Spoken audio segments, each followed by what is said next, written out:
Semua lamaran kerja pemuda santri itu ditolak mentah-mentah. Pakaiannya sederhana, pengalamannya minim, dan tak ada satupun perusahaan yang meliriknya. Sore itu ia duduk lapar di tangga gedung megah, hampir menyerah pada nasib. Namun tanpa ia sadari, sepasang mata sedang memperhatikannya. Dan keputusan besar akan mengubah hidupnya selamanya. Sebelum kita mulai, tulis di kolom komentar dari kota mana kamu menonton. Pagi itu, Rizal berdiri di pinggir jalan kota dengan map coklat di tangannya. Usianya baru 23 tahun. Tubuhnya kurus, wajahnya bersih dengan sorot mata yang tenang namun menyimpan beban.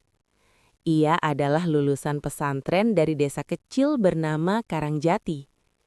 Sejak ayahnya meninggal 3 tahun lalu, ia menjadi satu-satunya harapan bagi ibunya yang kini sering terbaring lemah di rumah panggung sederhana mereka. Hidupnya tidak pernah mewah. Sejak kecil ia terbiasa memakai baju lungsuran dan membantu ibunya berjualan gorengan di depan rumah. Namun, kemiskinan tidak pernah membuatnya mencuri atau mengeluh berlebihan. Ia tumbuh dengan didikan agama yang kuat dan keyakinan bahwa rezeki tidak akan tertukar. Hari itu adalah hari ke-12 ia datang ke kota untuk mencari pekerjaan. Sepatunya mulai terbuka di bagian depan. Kemeja putih yang ia kenakan sudah dicuci berkali-kali hingga warnanya tak lagi cerah. Meski begitu, ia tetap merapikan rambutnya dan berdiri tegak setiap kali melewati gedung-gedung tinggi yang terasa asing baginya. Kota itu ramai, penuh kendaraan, dan orang-orang yang berjalan cepat tanpa menoleh ke sekeliling. Rizal terlihat berbeda di antara mereka, lebih sederhana, lebih pelan, dan lebih berhati-hati.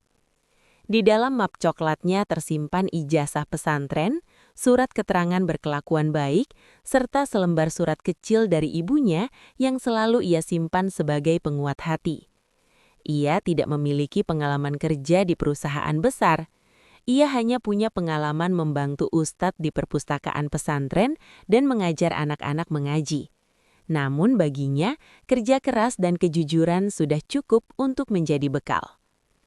Setiap langkah yang ia ambil pagi itu bukan hanya untuk dirinya sendiri. Ia berjalan dengan satu tujuan jelas, mendapatkan pekerjaan yang halal agar ibunya tidak lagi memikirkan biaya obat. Wajahnya memang tenang, tetapi di dalam hatinya ada kecemasan yang terus bergetar. Kota besar itu seolah tidak peduli pada orang sepertinya. Namun Rizal tetap melangkah, karena ia percaya selama masih ada usaha, harapan belum sepenuhnya hilang. Setelah menarik napas panjang, Rizal mulai melangkah menyusuri trotoar kota yang sudah dipenuhi orang-orang berjas dan bersepatu mengilap. Ia memeriksa kembali daftar perusahaan yang ia tulis rapi di secari kertas kecil. Ada 5 alamat yang ingin ia datangi hari itu. Ia tahu peluangnya tidak besar, tetapi ia tidak ingin pulang sebelum mencoba semuanya. Baginya, setiap pintu yang diketuk adalah kemungkinan, sekecil apapun itu. Gedung pertama yang ia datangi tampak megah dengan dinding kaca tinggi dan pintu otomatis yang terbuka sendiri saat orang mendekat. Rizal sempat ragu melangkah masuk. Tangannya terasa dingin, bukan karena cuaca, tetapi karena rasa gugup. Ia belum pernah masuk ke gedung sebesar itu. Namun ia menguatkan diri dan berjalan menuju meja resepsionis. Dengan suara pelan dan sopan, ia menyerahkan map lamaran kerjanya. Petugas hanya menerima tanpa banyak bicara dan memintanya menunggu kabar. Dari sana Rizal berjalan lagi hampir 2 kilometer menuju alamat berikutnya. Matahari mulai terasa terik, keringat membasahi punggungnya, tetapi ia tidak berhenti. Sesekali ia menepi untuk melihat kembali alamat di kertasnya, memastikan ia tidak salah jalan. Di tengah keramaian kota, ia seperti orang asing yang sedang berusaha menemukan tempatnya sendiri. Perusahaan kedua dan ketiga ia datangi dengan cara yang sama. Masuk dengan langkah hati-hati, menyerahkan berkas, lalu keluar dengan perasaan tak menentu. Tidak ada yang menjanjikan kepastian, tidak ada yang memberi harapan jelas. Hanya kalimat singkat yang terdengar hampir sama. lamaran akan diproses. Meski begitu, ia tidak membiarkan wajahnya terlihat putus asa. Ia tetap menjaga sikapnya. Ia sadar, mungkin penampilan dan latar belakangnya tidak sebanding dengan pelamar lain yang lebih berpengalaman. Namun ia percaya satu hal, usaha tidak pernah mengkhianati hasil, meski waktunya tidak selalu sesuai keinginan. Langkahnya mulai melambat saat siang menjelang. Perutnya terasa kosong, karena sejak pagi ia hanya minum air putih. Uang di sakunya tinggal cukup untuk ongkos pulang. Namun, sebelum hari itu berakhir, ia masih ingin mencoba satu alamat terakhir. Selama masih ada tenaga, ia tidak ingin menyerah. Harapan yang sempat tumbuh perlahan mulai goyah ketika jawaban dari beberapa perusahaan akhirnya datang lebih cepat dari yang ia duga. Di gedung keempat yang ia datangi siang itu, ia diminta menunggu sebentar setelah menyerahkan berkas. Hatinya sempat berdebar, mengira mungkin kali ini ada kesempatan wawancara. Namun seorang staf pria keluar dengan wajah datar dan mengembalikan map coklatnya. Ia mengatakan bahwa perusahaan sedang mencari kandidat dengan pengalaman kerja minimal 2 tahun dan latar belakang pendidikan tertentu. Ucapannya singkat, sopan, tetapi jelas menutup pintu harapan. Rizal menerima map itu kembali dengan kedua tangan dan mengangguk pelan. Ia tidak membantah, tidak juga memohon. Ia hanya mengucapkan terima kasih sebelum berbalik keluar. Langkahnya terasa sedikit lebih berat dari sebelumnya. Untuk pertama kalinya hari itu, ia membiarkan dirinya duduk cukup lama. Pikiran-pikiran yang sejak tadi ia tahan akhirnya datang bersamaan. Bagaimana jika memang ia tidak cukup mampu? Bagaimana jika kota ini memang bukan tempat untuk orang sepertinya? Pertanyaan itu berputar-putar di kepalanya tanpa jawaban. Rizal teringat wajah ibunya sebelum ia berangkat ke kota. Wanita tua itu berusaha tersenyum meski napasnya sering tersengal. Ia bahkan menyelipkan sedikit uang hasil tabungan kecilnya ke saku Rizal, walau sebenarnya mereka sendiri kekurangan. Ibunya hanya berpesan agar ia tidak meninggalkan sholat dan tetap menjaga diri. Pesan sederhana itu kini terasa berat di hatinya. Ia takut pulang dengan tangan kosong dan melihat ibunya tetap menahan sakit karena tidak ada biaya berobat. Angin sore berhembus pelan membuat dedaunan di atasnya bergerak. Rizal menatap jalan yang masih ramai. Banyak orang pulang kerja dengan wajah lega. Beberapa tertawa bersama rekan-rekannya. Ia merasa seperti berada di dunia yang berbeda. Di tengah keramaian itu, ia justru merasa semakin sendiri. Namun di balik rasa putus asa yang mulai menyelimuti, ada suara kecil dalam dirinya yang menolak menyerah. Ia tidak datang sejauh ini untuk berhenti di hari ke-12. Ia tahu hidupnya memang tidak mudah sejak kecil. Ia sudah terbiasa menghadapi kekurangan. Yang belum ia biasakan hanyalah menerima kegagalan tanpa mencoba lagi. Dengan sisa tenaga yang ada, ia berdiri kembali. Meski hatinya masih diliputi keraguan, ia memutuskan untuk tidak langsung pulang. Selama hari belum benar-benar gelap, ia ingin mencari satu kesempatan lagi. Bukan karena ia yakin akan berhasil, tetapi karena ia belum siap menyerah pada nasib. Langkah Rizal akhirnya terhenti di depan sebuah gedung besar yang tampak lebih mewah dari yang sebelumnya. Dindingnya berlapis kaca gelap yang memantulkan cahaya senja. Di bagian depan, terpampang papan nama perusahaan dengan huruf besar berwarna emas. Orang-orang keluar masuk dengan pakaian rapi dan langkah penuh percaya diri. Rizal berdiri cukup lama di seberang jalan, memandangi gedung itu dengan perasaan campur aduk. Ia sadar, tempat seperti itu mungkin terlalu tinggi untuknya. Namun entah mengapa, kakinya justru menyeberang perlahan dan membawanya duduk di tangga depan gedung tersebut. Bukan untuk langsung melamar, melainkan untuk mengumpulkan keberanian. Ia menaruh map coklat di pangkuannya dan membukanya kembali. Satu persatu lembar di dalamnya ia rapikan. Ijazahnya diluruskan, surat keterangan disusun kembali agar tidak terlihat kusut. Ia tidak ingin jika suatu saat ada yang memeriksanya, berkas itu tampak berantakan. Perutnya kembali terasa perih. Sejak pagi ia belum makan apapun. Uang yang tersisa di sakumnya hanya cukup untuk ongkos pulang ke kontrakan kecil yang ia sewa bersama 2 teman sesama pencari kerja. Ia sempat berpikir untuk membeli roti murah di minimarket seberang jalan, tetapi ia mengurungkan niatnya. Ia memilih menahan lapar agar bisa memastikan ia tetap punya ongkos pulang. Sementara itu, orang-orang yang melewati tangga depan gedung itu memandangnya sekilas, lalu berlalu. Beberapa mungkin mengira ia hanya pengantar dokumen atau tamu yang menunggu. Tidak ada yang tahu bahwa di dalam dirinya sedang terjadi pergulatan besar antara harapan dan keputusasaan. Rizal menunduk, memejamkan mata sejenak, mencoba menenangkan diri. Ia tidak ingin air matanya jatuh di tempat umum. Ia tidak ingin terlihat lemah. Ia hanya ingin satu kesempatan kecil untuk membuktikan bahwa dirinya mampu bekerja dengan jujur dan sungguh-sungguh. Di titik itu, duduk sendirian di tangga gedung megah dengan perut kosong dan lamaran yang belum tentu diterima, Rizal merasakan titik terendah dalam perjuangannya. Namun justru di saat itulah, tanpa ia sadari, takdir sedang bergerak perlahan mendekatinya. Gedung megah tempat Rizal duduk itu adalah milik Ratna Maharani, seorang pengusaha muda yang namanya cukup dikenal di kota tersebut.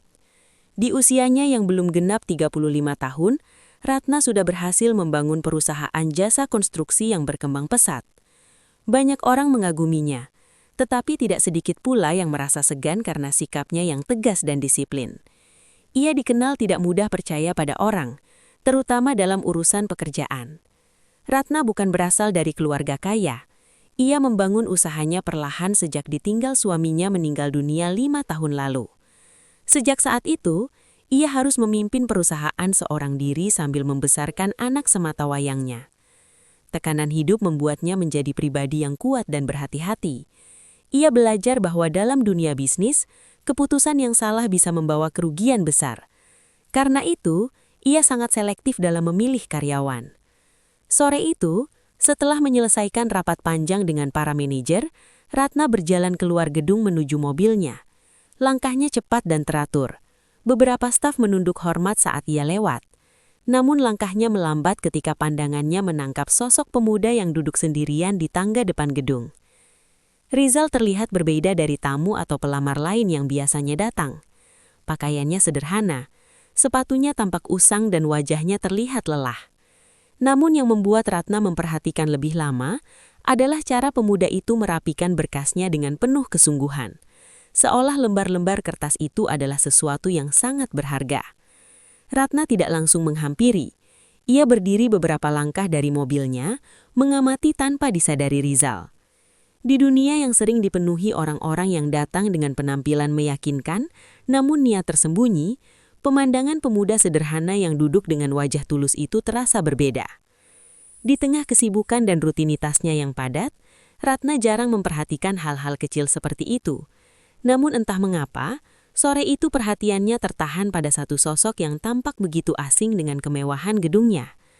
Tanpa ia sadari, pertemuan yang terlihat sederhana itu akan menjadi awal dari sesuatu yang tidak pernah ia rencanakan sebelumnya. Ratna akhirnya menghentikan langkahnya sepenuhnya. Ia menutup pintu mobil yang tadi sempat dibukanya, lalu berbalik menghadap ke arah tangga depan gedung. Para staf yang berdiri tak jauh darinya terlihat heran, tetapi tidak berani bertanya. Ratna bukan tipe pemimpin yang biasa berbicara tanpa alasan. Jika ia berhenti, pasti ada sesuatu yang menarik perhatiannya. Dengan langkah tenang namun tegas, ia berjalan mendekati Rizal. Sepatu haknya terdengar pelan menyentuh lantai marmer. Rizal yang sejak tadi menunduk baru menyadari kehadiran seseorang ketika bayangan berdiri tepat di hadapannya. Ia segera bangkit berdiri dengan refleks, sedikit terkejut. Ratna memperhatikan wajah pemuda itu dari jarak dekat. Terlihat jelas bekas lelah di bawah matanya. Namun tidak ada sikap memohon atau menunduk berlebihan. Ia berdiri tegak meski jelas terlihat guguk. Map coklat itu kembali ia pegang erat di depan dada, seolah menjadi pelindung terakhir yang ia miliki.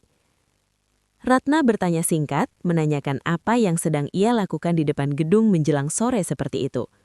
Suaranya tenang, tidak tinggi tetapi penuh wibawa. Rizal menjawab dengan sopan bahwa ia datang untuk melamar pekerjaan. Ia menjelaskan bahwa ia belum sempat masuk karena ingin memastikan kembali berkasnya tidak ada yang kurang. Jawaban itu terdengar sederhana, tetapi cara ia mengucapkannya membuat Ratna menatapnya lebih lama. Tidak ada nada menyalahkan keadaan, Tidak ada keluhan tentang sulitnya hidup. Ia berbicara apa adanya, dengan suara pelan namun jelas. Sesekali ia menunduk sebentar bukan karena takut, tetapi karena berusaha memilih kata yang tepat agar tidak terdengar berlebihan. Beberapa detik suasana terasa hening. Kendaraan tetap lalu lalang di depan gedung, namun percakapan singkat itu terasa seperti ruang kecil yang terpisah dari keramaian. Ratna melihat tangan Rizal yang sedikit gemetar, mungkin karena lapar atau karena gugup. Namun sorot matanya tetap lurus dan tidak berusaha menghindar. Pertemuan itu berlangsung singkat, tanpa drama berlebihan. Namun di balik kesederhanaannya, ada sesuatu yang berbeda. Ratna yang biasanya hanya menilai orang dari pengalaman dan kemampuan tertulis di atas kertas, untuk pertama kalinya merasa ingin mengenal lebih jauh seseorang yang bahkan belum masuk ke dalam gedungnya. Ratna tidak langsung pergi setelah mendengar jawaban Rizal. Ia justru mempersilahkan pemuda itu duduk kembali di tangga, sementara ia sendiri berdiri di depannya. Jarak di antara mereka tidak jauh, tetapi cukup untuk menjaga batas. Ratna ingin melihat bagaimana Rizal berbicara ketika tidak berada di balik meja resepsionis atau dalam suasana formal. Ia kembali bertanya dengan tenang, sudah berapa lama Rizal mencari pekerjaan di kota itu? Rizal menjawab bahwa ini sudah hampir 2 minggu ia datang setiap hari, mencoba menyerahkan lamaran ke berbagai perusahaan. Ia tidak menyebut jumlah penolakan yang sudah ia terimanya. Ia hanya mengatakan bahwa sampai hari itu belum ada kabar baik yang datang. Ratna mengamati cara Rizal menyusun kata-katanya. Tidak ada nada menyalahkan perusahaan, tidak ada keluhan tentang sulitnya hidup. Ia berbicara apa adanya, dengan suara pelan namun jelas. Sesekali ia menunduk sebentar, bukan karena takut, tetapi karena berusaha memilih kata yang tepat agar tidak terdengar berlebihan. Ratna lalu bertanya tentang latar belakang pendidikannya. Rizal menjelaskan bahwa ia lulusan pesantren dan belum memiliki pengalaman kerja di perusahaan besar. Ia hanya pernah membantu di perpustakaan pesantren dan mengajar anak-anak mengaji di desanya. Ia sadar itu mungkin tidak cukup untuk bersaing dengan pelamar lain yang memiliki gelar tinggi dan pengalaman panjang. Namun satu kalimat yang ia ucapkan membuat Ratna terdiam sejenak. Rizal mengatakan bahwa ia tidak mencari pekerjaan untuk mengejar jabatan atau gaji besar. Ia hanya ingin kesempatan bekerja dengan jujur agar bisa membiayai pengobatan ibunya. Kalimat itu tidak diucapkan dengan nada memohon, melainkan dengan ketenangan yang tulus. Di tengah dunia kerja yang sering dipenuhi ambisi dan kepentingan pribadi, jawaban seperti itu terdengar jarang. Ratna bisa melihat kelelahan di wajah Rizal, tetapi ia juga melihat keteguhan yang tidak mudah goyah. Percakapan singkat itu mulai membuka sesuatu yang berbeda dalam penilaian Ratna. Bukan sekadar melihat berkas lamaran, tetapi melihat karakter yang berdiri di hadapannya. Percakapan itu belum selesai ketika Ratna memutuskan untuk menguji ketulusan yang ia lihat. Ia bertanya lebih dalam, bukan tentang kemampuan teknis, tetapi tentang sikap. Ia ingin tahu bagaimana Rizal menghadapi penolakan yang sudah ia alami. Pertanyaan itu sederhana, namun jawabannya bisa menunjukkan banyak hal. Rizal tidak langsung menjawab cepat. Ia menunduk sebentar, lalu berkata bahwa setiap penolakan tentu terasa berat. Namun, ia memahami bahwa setiap perusahaan memiliki kebutuhan masing-masing. Jika dirinya belum sesuai, berarti ia harus memperbaiki diri, bukan menyalahkan keadaan. Ia percaya rezeki sudah diatur, dan tugasnya hanya berusaha semaksimal mungkin. Jawaban itu tidak terdengar dibuat-buat. Tidak ada kata-kata tinggi atau kalimat panjang yang berusaha terlihat bijak. Semuanya diucapkan dengan bahasa sederhana, sesuai dengan cara berpikirnya. Ia bahkan mengakui bahwa kadang ia merasa takut tidak mampu memenuhi harapan ibunya. Tetapi rasa takut itu justru membuatnya ingin terus mencoba, bukan berhenti. Ratna memperhatikan ekspresi wajahnya saat menyebut ibunya. Ada perubahan halus di sorot matanya. Bukan kesedihan yang dramatis, melainkan rasa tanggung jawab yang kuat. Rizal tidak ingin dikasihani. Ia hanya ingin diberi kesempatan untuk membuktikan dirinya. Ia juga dengan jujur mengatakan bahwa ia tidak memiliki keahlian khusus selain disiplin dan kejujuran.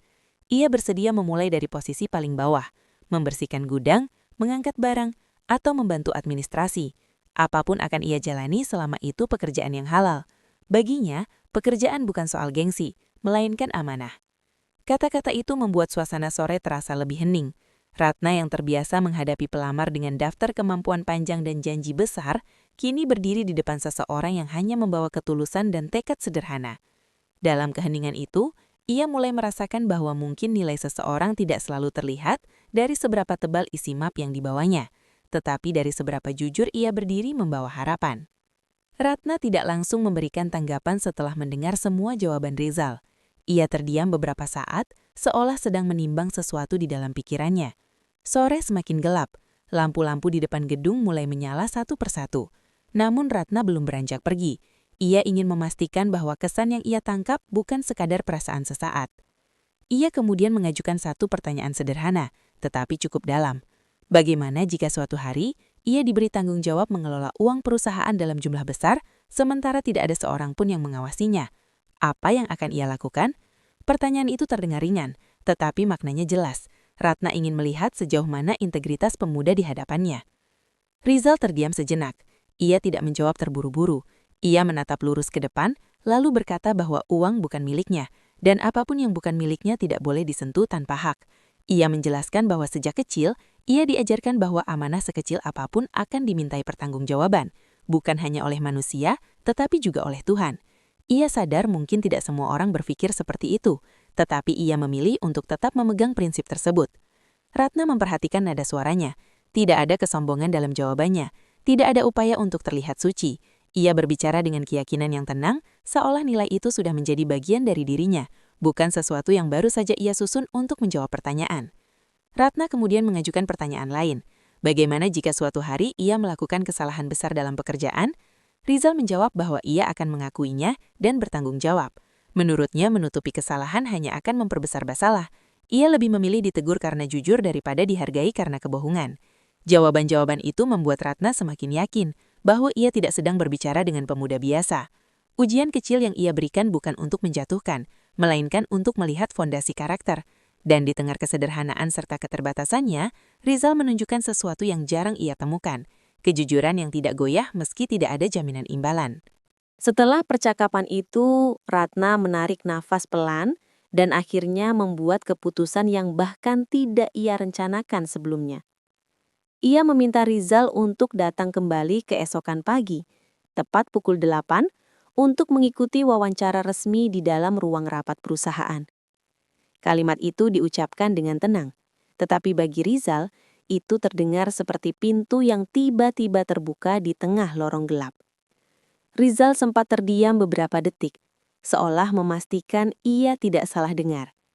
Ia mengangguk cepat dan mengucapkan terima kasih dengan suara yang tertahan.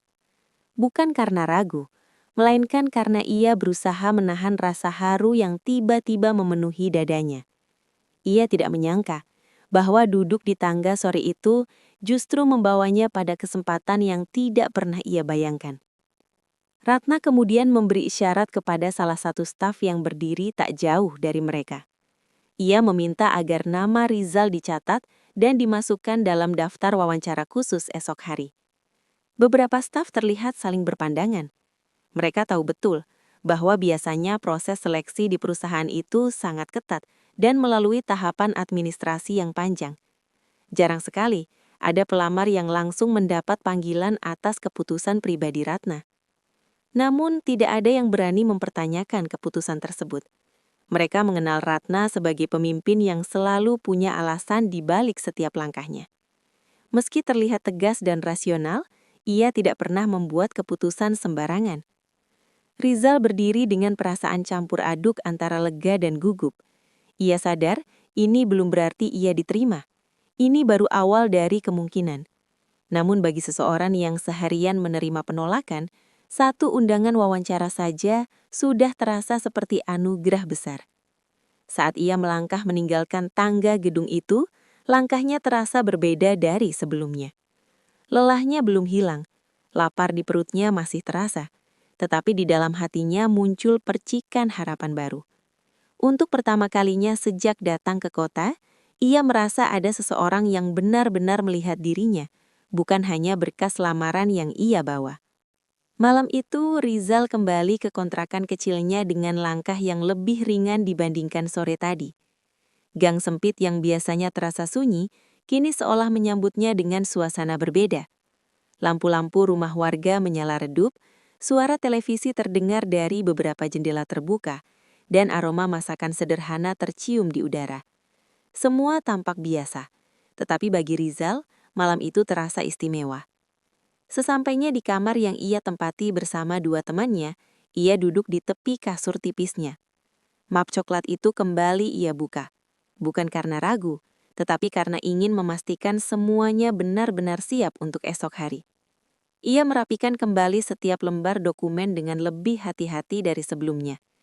Tidak boleh ada yang tertinggal, tidak boleh ada yang terlipat. Ia kemudian mengambil ponselnya yang sederhana dan menatap layar beberapa saat sebelum akhirnya menelepon ibunya di desa. Suara ibunya terdengar lemah namun hangat seperti biasa. Rizal tidak menceritakan semua detail. Ia hanya mengatakan bahwa besok ia mendapat kesempatan wawancara di sebuah perusahaan besar. Di seberang sana, ibunya terdiam sejenak, lalu mendoakannya dengan suara yang bergetar.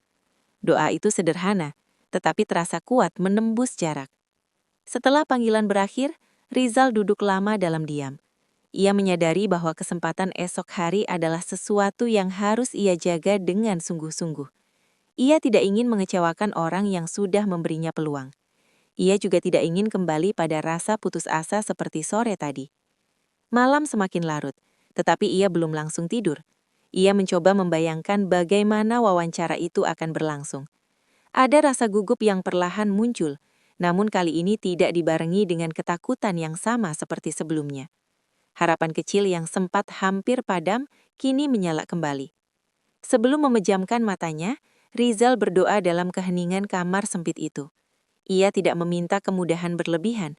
Ia hanya memohon agar diberi kekuatan dan ketenangan menghadapi apapun hasilnya nanti. Karena baginya, kesempatan yang datang esok hari bukan sekadar soal pekerjaan, melainkan tentang harga diri dan masa depan yang sedang ia perjuangkan. Keesokan paginya, Rizal datang lebih awal dari waktu yang ditentukan. Ia berdiri di depan gedung yang sama dengan pakaian paling rapi yang ia miliki. Meski sederhana, kemeja itu sudah ia setrika semalam dengan penuh hati-hati. Wajahnya terlihat lebih segar, tetapi ketegangan tetap tampak di matanya. Ia tahu hari itu bisa menjadi penentu langkah hidupnya. Seorang staf membawanya ke ruang rapat utama di lantai atas. Ruangan itu luas, dengan meja panjang menggilap, dan kursi-kursi empuk tersusun rapi. Beberapa manajer sudah duduk di sana. Wajah mereka terlihat serius. Rizal duduk di salah satu kursi ujung, berusaha menenangkan napasnya. Suasana terasa jauh berbeda dari percakapan singkat di tangga kemarin sore. Tak lama kemudian, Ratna masuk ke ruangan. Semua orang langsung berdiri memberi hormat. Ia berjalan menuju kursi utama di ujung meja, lalu mempersilahkan semuanya duduk kembali. Tatapannya sempat tertuju pada Rizal. Singkat, namun cukup untuk membuatnya merasa sedikit lebih tenang. Wawancara dimulai dengan pertanyaan-pertanyaan formal dari para manajer. Mereka menanyakan latar belakang pendidikan, pengalaman, dan kemampuan dasar yang ia miliki. Rizal menjawab satu persatu dengan jujur dan lugas. Ia tidak berusaha melebih-lebihkan dirinya. Ia mengakui keterbatasannya, tetapi juga menegaskan kesiapannya untuk belajar dari awal. Setelah beberapa pertanyaan, suasana mendadak hening ketika Ratna membuka sebuah map lama yang sudah terlihat agak kusam. Ia mengeluarkan selembar surat yang tampaknya sudah lama disimpan. Para manajer saling berpandangan, tidak mengerti apa maksudnya. Ratna lalu menyebut nama lengkap Rizal dan menanyakan nama ayahnya sekali lagi untuk memastikan. Ketika Rizal menyebut nama Hasan dengan suara pelan, Ratna terdiam beberapa detik. Wajahnya berubah serius, namun bukan karena keraguan. Ia menatap surat di tangannya, lalu kembali menatap Rizal. Di dalam surat itu tertulis kisah lama tentang seorang santri miskin yang pernah menolong ayah Ratna di masa sulit, memberinya makanan terakhir yang ia miliki tanpa meminta imbalan apapun. Ayah Ratna menulis dalam surat itu bahwa jika suatu hari ia berhasil, ia ingin membalas kebaikan keluarga santri tersebut, meskipun mungkin ia tidak akan pernah bertemu lagi. Nama santri itu tertulis jelas, Hasan dari Karangjati. Ratna menatap Rizal dengan mata yang kini tidak lagi setegas sebelumnya. Ia mengatakan bahwa perusahaan yang mereka duduki hari itu berdiri karena perjuangan panjang ayahnya, dan perjuangan itu tidak lepas dari pertolongan seorang santri miskin yang tulus. Selama bertahun-tahun, ia menyimpan surat itu sebagai pengingat bahwa kesuksesan tidak pernah lahir sendirian. Ia lalu mengambil keputusan yang membuat seluruh ruangan terdiam. Rizal bukan hanya diterima sebagai karyawan, ia langsung diangkat sebagai asisten pribadi Ratna, posisi yang membutuhkan kepercayaan penuh. Beberapa manajer tampak terkejut, tetapi tidak ada yang membantah. Ratna menegaskan bahwa keputusan itu bukan semata-mata karena masa lalu, tetapi karena ia telah melihat sendiri karakter Rizal, kejujuran dan keteguhan yang sama seperti yang tertulis dalam surat ayahnya. Rizal duduk terpaku. Ia tidak pernah membayangkan bahwa kebaikan ayahnya yang sederhana di masa lalu akan kembali dalam bentuk sebesar itu.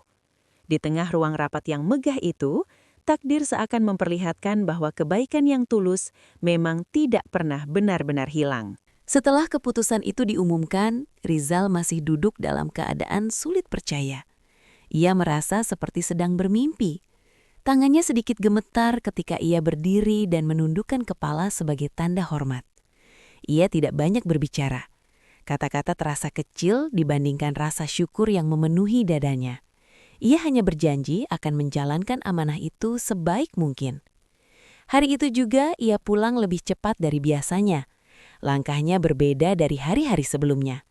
Bukan lagi langkah berat penuh keraguan, melainkan langkah penuh makna. Kota yang kemarin terasa asing kini tampak lebih bersahabat. Gedung-gedung tinggi tidak lagi menakutkan, karena ia tahu mulai esok hari ia akan menjadi bagian dari salah satunya. Sesampainya di kontrakan, ia langsung menghubungi ibunya. Kali ini suaranya tidak lagi tertahan. Ia menceritakan semuanya dengan perlahan, dari pertemuannya di tangga hingga keputusan yang mengejutkan itu. Di ujung telepon, ibunya menangis dalam diam. Bukan tangisan sedih, melainkan tangisan lega yang sudah lama tertahan. Beberapa hari kemudian, Rizal pulang ke desa untuk menjemput ibunya berobat ke kota dengan biaya yang kini mampu ia tanggung. Ia berdiri di depan makam ayahnya sebelum kembali, menceritakan kabar baik itu dalam keheningan. Ia baru menyadari bahwa kebaikan ayahnya yang dulu mungkin terlihat kecil, tetapi ternyata menjadi benih yang tumbuh jauh di masa depan. Rizal memulai pekerjaannya dengan penuh tanggung jawab. Ia datang lebih awal dari siapapun dan pulang paling akhir. Ia tidak ingin kesempatan itu sia-sia. Baginya, posisi itu bukan hadiah semata, melainkan amanah yang harus dijaga. Kisahnya menjadi bukti bahwa tidak semua perjuangan berakhir dengan penolakan. Kadang, jalan yang terasa paling sulit justru mengarah pada takdir yang lebih besar. Dari seorang santri miskin yang duduk lapar di tangga gedung, ia kini berdiri sebagai orang kepercayaan pemilik perusahaan. Dan dari sana, hidupnya benar-benar berubah.